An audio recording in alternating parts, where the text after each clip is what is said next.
नमस्कार दर्शकों, मैं आर्यश अग्निहोत्री आप सबका स्वागत करता हूं। दर्शकों, आज हम बात करेंगे मेष राशि वालों के बारे में।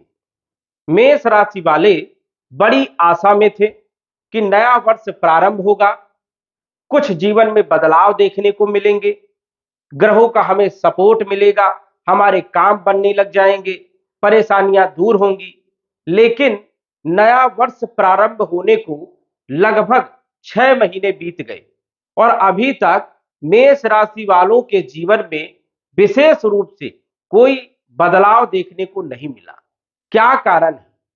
क्या अब आगे जुलाई से दिसंबर तक कोई बदलाव देखने को मिलेगा या समय ऐसे ही निकल जाएगा, जीवन की परेशानियां ऐसी ही चलती रहेंगी? विस्तार से हम जानने का प्रयास करेंगे। तो आइए जानते हैं। उससे पहले यह जानिए कि यह फलादेश चंद राशि पर आधारित है। नाम राशि के आधार पर भी जान सकते हैं और लगन राशि के आधार पर भी जान सकते हैं।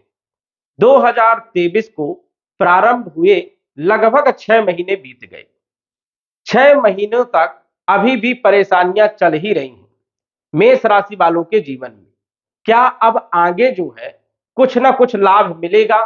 और लाभ मिलेगा तो कौन से क्षेत्रों में लाभ होगा, कौन से ग्रह सपोर्ट करेंगे, क्या हमें करना है, क्या नहीं करना है, क्या उपाय करना है, संपूर्ण जानकारी इस वीडियो के माध्यम से हम जानने वाले हैं। 2023 जब से प्रारंभ हुआ तो संक्षिप्त रूप से हम जान लेते हैं कि अभी तक आपको जीवन में आपके क्यों बदलाव नहीं देखने को मिला, क्या कारण था, क्यों ग्रह आपको सपोर्ट नहीं कर पा रहे थे। जनवरी के महीने में सबसे बड़ा बदलाव हुआ शनि का। शनि 2.5 वर्ष के बाद राशि परिवर्तन करते हैं। शनि न्याय करता है, कर्म फलदाता कहे जाते हैं और शनि एकादश भाव में 17 जनवरी से गोचर कर रहे हैं। एकादश भाव में शनि सबसे अच्छे फल देने का काम करते हैं। अब मेष राशि के अनुसार से यदि देखा जाए तो 17 जनवरी के बाद आपका समय बढ़िया होना चाहिए, क्योंकि शनि लाभ भाव में गोचर कर रहे हैं और लाभ भाव में सभी ग्रह अच्छा फल देने का काम करते हैं। और शनि आपकी कुंडली में कैरियर के मालिक है, दसम भाव के मालिक है और एकादश भाव के मालिक है। दोनों ही भाव अच्छे भाव माने जाते हैं। और शनि का एक रूल है कि शनि जहां के मालिक होते हैं और जहां पर बैठे होते हैं वहां पर अच्छे फल देने का काम करते हैं। और शनि जहां पर देखते हैं, शनि की दृष्टि अशुभ मानी जाती है।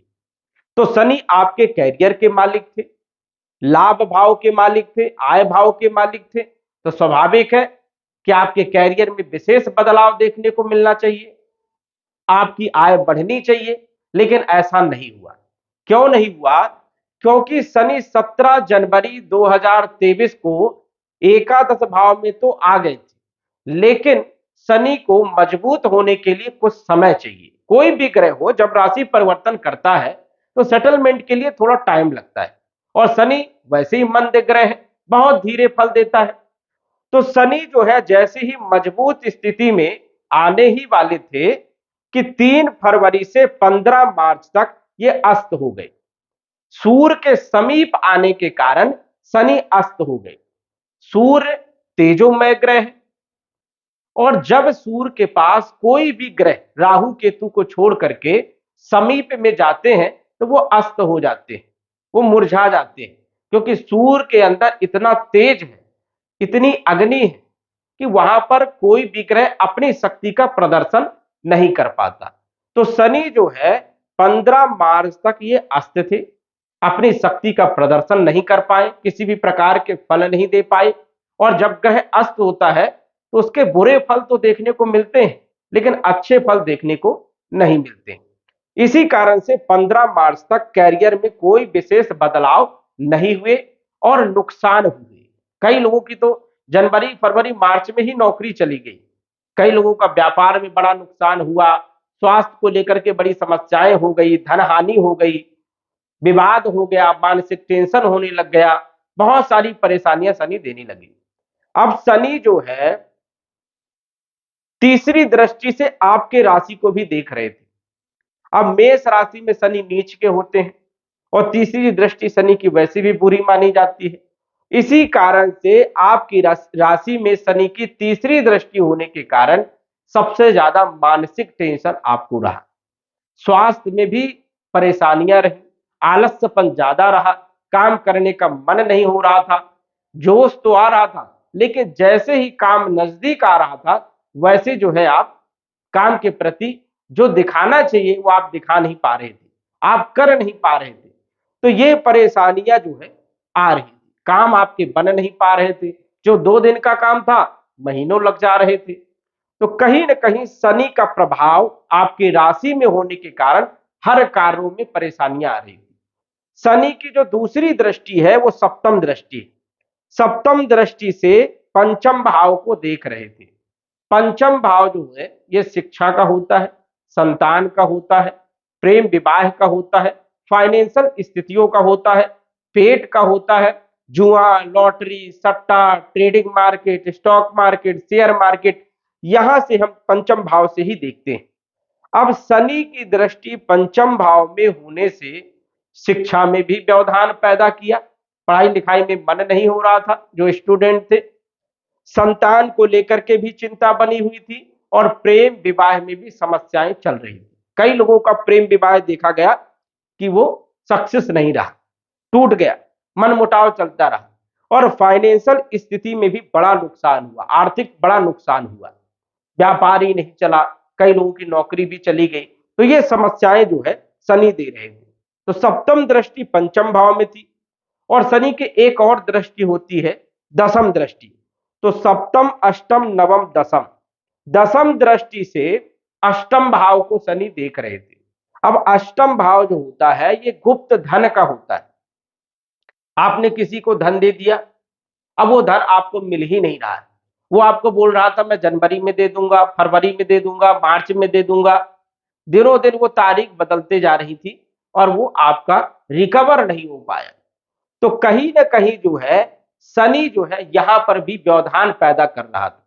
अब अष्टम भाव जो है ये व्याधियों का होता है, बड़ी बीमारियों का होता है, खर्चों का होता है। जैसे कोई बीमारी लग गई तो हॉस्पिटल में आपका पैसा खर्च हो रहा है, बीमारी का पता नहीं चल पा रहा है। ये ससुराल पक्ष का भाव भी माना जाता है, तो ससुराल पक्ष से भी कोई सपोर्ट नहीं मिल पा रहा है, वहां से भी जो है संबंध जो है आपके खराब होते हुए नजर आ रहे हैं। और ये आध्यात्म का है, यदि कई लोग आध्यात्म में हैं तो उनका मन भी सही नहीं लग रहा था, पैरों में दर्द हो रहा था, पीढ़ियों में दर्द हो रहा था, मानसिक टेंशन हो रहा था, अनिद्रा के शिकार हो रहे थे, कामकाज में मन नहीं लग रहा था। तो ये समस्याएं जो है चल रही थी। अब जो है शनि 15 मार्च के बाद ये धीरे धीरे उदय हुए।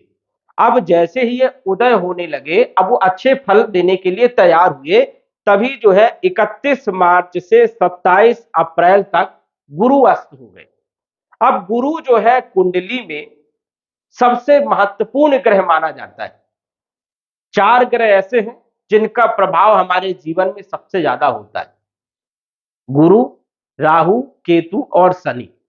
इन ग्रहों का जब भी राशि परिवर्तन होता है या इनका जब भी बदलाव होता है तो हमारे जीवन में विशेष रूप से फल देखने को मिलते हैं। अब गुरु जो है 27 अप्रैल तक ये अस्त रहे, गुरु भी कोई अच्छे फल नहीं दे पाए, जबकि गुरु के पास बड़े बड़े डिपार्टमेंट है, गुरु के पास धन का डिपार्टमेंट है। अब गुरु अस्त है तो धन कहां से आएगा? गुरु विवाह के डिपार्टमेंट के मालिक है, विवाह जुड़ नहीं पा रहा था, कई लोगों का विवाह के योग नहीं बन पा रहे थे, रिश्ते तो आ रहे थे लेकिन जुड़ नहीं पा रहा था। गुरु संतान के भी कारक है, संतान को लेकर के चिंता बनी थी। गुरु शिक्षा के भी कारक है, शिक्षा में भी व्यवधान पैदा कर रहे थे, ज्ञान के कारक है, आर्थिक स्थिति के कारक है। इस कारण से गुरु मजबूत स्थिति में नहीं थी। और गुरु जो है ये 22 तारीख को राहु के साथ जो है गोचर कर रहे, 22 अप्रैल से। तो ये एक और बड़ी परेशानी है, चांडाल योग बन रहा है और ये योग अच्छा नहीं माना जाता है, क्योंकि राहु के साथ गुरु की युति ये 22 अप्रैल से बन रही है और ये बनेगी 30 अक्टूबर 2023 तक। तो कहीं ना कहीं गुरु अपने पूर्ण फल जो है नहीं दे पाएंगे। अब राहु के द्वारा जो है गुरु ग्रसित हो गए, इसलिए अच्छे परिणाम देखने को नहीं मिल पा रहे हैं। और गुरु के पास बड़े बड़े डिपार्टमेंट है। यही कारण है कि ये 27 अप्रैल तक अस्त रहे और उसके बाद जो है राहु के साथ बैठने के कारण ये पूर्ण रूप से शुभ परिणाम नहीं दे पाए। इसके बाद की यदि हम बात करें 27 अप्रैल के बाद की, तो सूर्य ग्रहण जो है 14 अप्रैल से 15 मई तक रहा। इस कारण से पंचम भाव के मालिक सूर्य, जो कि शिक्षा के मालिक है, संतान के मालिक है, प्रेम विवाह के मालिक है, फाइनेंशियल स्थितियों के मालिक है, और ये जब अस्त हो जाते हैं तो कहीं ना कहीं बड़ी परेशानियां जरूर आती है। तो सूर्य जो है ये ग्रहण में थे, राहु के साथ जो है विराजमान थे, और राहु जो है सूर्य को ग्रसित कर लेता है। इस कारण से सूर्य जो है आपको 15 मई तक किसी भी प्रकार के फल नहीं देने दिए। और बुध भी जो है 15 मई तक ये सूर्य के साथ अस्त हो गए। ये दोनों ही ग्रह कहीं ना कहीं जो है, बुध जो है व्यापार का मालिक होता है, बुद्धि का मालिक होता है, और आपकी कुंडली में पराक्रम का भी मालिक है, शत्रुओं का भी मालिक है, कोर्ट कचहरी का भी मालिक है। तो इन सभी क्षेत्रों से भी परेशानियां जो है आपकी लगी रही। अब 15 मई के बाद तो सारी स्थितियां अच्छी बन रही है, शनि भी मजबूत हो गया, और कहीं ना कहीं गुरु भी जो है कुछ अच्छे परिणाम देने के लिए प्रारंभिक फल दिया। वही बुध और सूर्य जो है 15 मई के बाद अच्छे फल देने चाहिए, लेकिन मंगल नीच राशि में 10 मई से 1 जुलाई तक रहे। और मंगल आपकी कुंडली में जो है भूमि भवन प्रॉपर्टी वाले भाव में 1 जुलाई तक नीच राशि में रहे। मंगल आपकी राशि के स्वामी है। अब जब राशि का स्वामी ही अच्छी स्थिति में ना हो तो अन्य ग्रह कितना भी सपोर्ट करेंगे आपको अच्छे फल नहीं मिलेंगे, क्योंकि राशि का जो स्वामी है ये मुख्य ग्रह माना जाता है। ये यदि ठीक नहीं है तो फिर अन्य ग्रह आपको कहां तक सपोर्ट करेंगे। अब ये राशि के स्वामी है, स्वास्थ्य के स्वामी है, कॉन्फिडेंस देने का काम करते हैं, ये अष्टम भाव के भी मालिक है। तो ये 1 जुलाई तक नीच राशि में थे।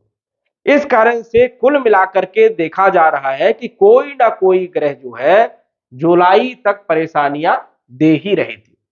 और अभी एक परेशानी और है कि गुरु के साथ राहु चांडाल योग में जो है ये एक अभी परेशानी आगे भी बनी है, लेकिन इस परेशानी का निराकरण भी हो चुका है, क्योंकि गुरु जो है मजबूत स्थिति में जुलाई में रहेंगे, 15 डिग्री में ये गोचर करेंगे, और राहु जो है ये 6 डिग्री में आ जाएंगे, मतलब कमजोर स्थिति में रहेंगे। तो राहु गुरु को ज्यादा बुरे परिणाम नहीं देने देगा। गुरु मजबूत हो जाएंगे तो अच्छे फल देने का काम करेंगे। तो ये जो योग है ये तो अक्टूबर तक रहेगा, लेकिन गुरु अपूर्ण रूप से मजबूत होने के कारण जुलाई से अच्छे फल देने का काम करेंगे। तो ये एक प्लस रहेगा। दूसरी बात जो है, जुलाई के महीने से, वैसे तो जून से ही देखा जाए तो कई लोगों के अच्छे काम बनने लग गए, फोन आ रहे हैं, कई लोग बता रहे हैं कि अब स्थिति जो है लाइन में आ रही है, लेकिन कई लोगों की अभी स्थिति लाइन में नहीं आई है, तो जुलाई से आने वाली है। क्योंकि शनि तो वैसे ही जो है 17 तारीख से ये वक्री गोचर कर रहे हैं, 17 जून से। अब वक्री जब शनि होते हैं वो भी पूर्ण रूप से मजबूत भी है जुलाई के महीने में। इस कारण से शनि आपको सपोर्ट करने का काम करेंगे, आपके कैरियर में बदलाव करने का काम करेंगे। जिन लोगों की नौकरी नहीं लगी है, जो लोग प्रयास कर रहे हैं नौकरी के लिए, उन लोगों की नौकरी जो है जुलाई अगस्त सितंबर में लगने के पूरे योग है, अच्छी स्थिति है। कैरियर में जो परेशानियां चल रही थी जुलाई अगस्त और सितंबर के महीने में ये परेशानियां आपकी दूर होते हुए नजर आ रही। वही देखा जाए तो ये लाभ के भाव के मालिक है, आय के मालिक है, आय में वृद्धि करेंगे, लाभ देने का काम करेंगे, ये एक अच्छी स्थिति है। वही यदि हम बात करें तो शनि के साथ साथ गुरु भी जो है जबरदस्त लाभ देने का काम करेंगे।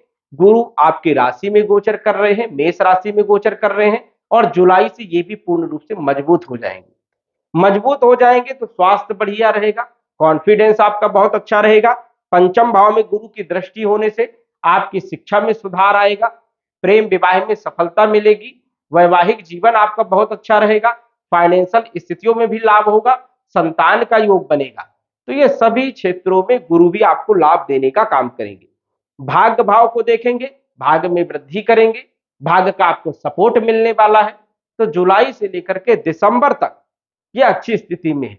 और 30 अक्टूबर को राहु जो है 12वें भाव में चले जाएंगे, तो गुरु पूर्ण रूप से स्वतंत्र हो जाएंगे। फिर तो ये राजा जैसे फल देने का काम करेंगे, ये बहुत अच्छी स्थिति में आ जाएंगे, राजसी फल आपको देंगे। पंचम भाव के क्षेत्रों में लाभ पहुंचाएंगे, सप्तम भाव के क्षेत्रों में लाभ और नवम भाव के क्षेत्रों में लाभ देने का काम करेंगे। जिन लोगों का विवाह नहीं हो रहा था, अक्टूबर के बाद बहुत अच्छी स्थिति हो जाएगी। वैसे तो जुलाई से अच्छे फल मिलेंगे, लेकिन अक्टूबर से और अच्छी स्थिति जो है बनने के योग बनते हैं। विवाह का योग बन जाएगा, नवंबर दिसंबर में विवाह हो सकता है, 2024 में विवाह हो सकता है। शिक्षा, संतान, प्रेम विवाह में भी सुधार देखने को मिलेगा। भाग्य का आपको साथ मिलने वाला है, तो ये काफी अच्छी स्थिति रहने वाली है। और शनि अभी आपको 4 नवंबर तक जबरदस्त लाभ देने का काम करेंगे, और उसके बाद भी लाभ देंगे, क्योंकि 4 नवंबर को ये मार्गी हो जाएंगे, तो भी अच्छे फल देने का काम करेंगे। मतलब दिसंबर तक शनि भी आपको अच्छे फल देने का काम करने वाले हैं, तो ये भी बहुत अच्छी स्थिति है। अन्य ग्रहों की यदि हम बात करें तो जुलाई के महीने में सूर्य तीसरे भाव में गोचर करेंगे, जबरदस्त लाभ देने का काम करेंगे। बुध भी आपको लाभ देने का काम करेंगे। राहु की स्थिति के बारे में यदि बात करें तो 30 अक्टूबर से राहु आपको अच्छे फल नहीं देंगे, ये एक नकारात्मक फल है। राहु क्या करेंगे, खर्चे बढ़ा देंगे। ये 30 अक्टूबर से मतलब सितंबर नवंबर के महीने से ज्यादा नुकसान देने का काम करेंगे राहु। तो नवंबर से आपको ध्यान रखना कि खर्चे आपको करना नहीं है, खर्चों पर आपको नियंत्रण रखना है। खर्चे बढ़ाने का काम करेंगे, व्यय ज्यादा करेंगे, नुकसान ज्यादा कराने का काम करेंगे। लेकिन गुरु आपको अच्छा धन देने का काम करेंगे, तो ये स्थिति बढ़िया रहेगी। वही केतु जो है आपके छठे भाव में अच्छे फल देने का काम करेंगे। कोर्ट कचहरी के मामले में विजय दिलाने का काम करेंगे। मामले जो है आपके पक्ष में और जल्दी जो है डिसीजन हो सकता है। ये स्थिति आपकी अच्छी होने वाली है 30 अक्टूबर से। अक्टूबर नवंबर से आप समझिए, नवंबर के महीने से इसका प्रभाव देखने को मिलेगा। तो केतु आपको लाभ देने का काम करेंगे। शुक्र की यदि बात करें तो शुक्र भी आपको जो है दिसंबर तक अच्छे फल देने का काम करेंगे। मंगल की बात करें तो ये 1 जुलाई से पंचम भाव में गोचर करेंगे। शिक्षा, संतान, प्रेम विवाह, और ये राशि के स्वामी है, तो विशेष रूप से बदलाव तो देखने को मिलेगा ही मिलेगा। क्योंकि जब भी राशि का स्वामी पंचम भाव में गोचर करे, ये एक प्रकार का केंद्र त्रिकोण राजयोग कहलाता है, जो कि 18 अगस्त तक मंगल यहां पर गोचर करेंगे। उसके बाद ये छठे भाव में आ जाएंगे, तो यहां पर और अच्छे फल देने का काम करते हैं। मंगल तीसरे भाव में, छठे भाव में और एकादश भाव में जबरदस्त फल देने का काम करते हैं। तो मंगल की स्थिति भी जो है समझ जाइए कि नवंबर दिसंबर तक अच्छी है, अच्छे लाभ देने का काम जो है मंगल करने वाले हैं, और ये राशि के स्वामी है, इस कारण से विशेष रूप से प्रभाव देखने को मिलेगा। वही देखा जाए तो बुध भी अच्छे फल देने का काम करेंगे, शुक्र भी आपको अच्छे फल देने का काम करेंगे। बस एक ग्रह राहु, जो कि नवंबर के महीने से ये थोड़ा सा खर्चे बढ़ाने का काम करेगा। राहु का आपको उपाय करना है, ओम राम राहवे नमः, इस मंत्र का आपको जप करना है। कुत्तों को रोटी खिलाना है, ब्रेड खिलाना है। ये यदि आप हल्के फुल्के कुछ उपाय करते हैं तो जो है राहु आपको ज्यादा नुकसान नहीं करवाएगा, ये आपको ध्यान रखना है। और अन्य ग्रह, सारे ग्रह आपको सपोर्ट करने का काम करेंगे। लेकिन एक चीज और है, कई लोगों की कुंडली में ग्रहों की स्थिति बहुत ज्यादा खराब होती है। कई लोगों की कुंडली में राहु की महादशा चल रही है और राहु खराब स्थिति में है, तो उनके जीवन में कोई विशेष बदलाव देखने को नहीं मिलेगा। किसी की कुंडली में शनि की महादशा चल रही है और शनि उनकी कुंडली में नीच राशि में बैठा है, या छठे, 8वें, 12वें भाव में बैठा है, तो विशेष रूप से कोई ज्यादा बदलाव देखने को नहीं मिलेगा। हाँ, जिनकी कुंडलियों में शुभ ग्रह की दशा अंतर दशा चल रही है, ग्रह शुभ है, तो जरूर बदलाव देखने को मिलेगा। कई लोग कहेंगे कि हमारे जीवन में कोई बदलाव देखने को नहीं मिला, तो कारण ये है कि जो महादशा चल रही है, राहु की महादशा चल रही है, केतु की महादशा चल रही है, शनि की महादशा चल रही है, या कोई खराब ग्रह की महादशा चल रही है, तो उसका प्रभाव आपके जीवन में, आपके बॉडी में सबसे ज्यादा होने के कारण इन ग्रहों का प्रभाव विशेष रूप से देखने को नहीं मिलेगा। ये जानकारी आप जान सकते हो अपनी कुंडली में देख करके। यदि आपको कुंडली देखते नहीं आता है तो आप कुंडली का विश्लेषण करवा करके जान सकते हो, उपाय जो है कर सकते हो उन ग्रहों को ठीक करने के लिए, जिससे ये बदलाव आपके जीवन में जरूर देखने को मिले। तो दर्शकों, आज बस इतना ही। धन्यवाद। यदि आप अपनी कुंडली का विश्लेषण घर बैठे करवाना चाहते हैं तो दिए गए व्हाट्सएप नंबर से संपर्क करें। साधारण फीस जमा करके आप अपनी कुंडली का विश्लेषण फोन के माध्यम से घर बैठे ही करवा सकते हैं और जान सकते हैं अपने भूत, भविष्य और वर्तमान के बारे में। धन्यवाद। WhatsApp number 94798939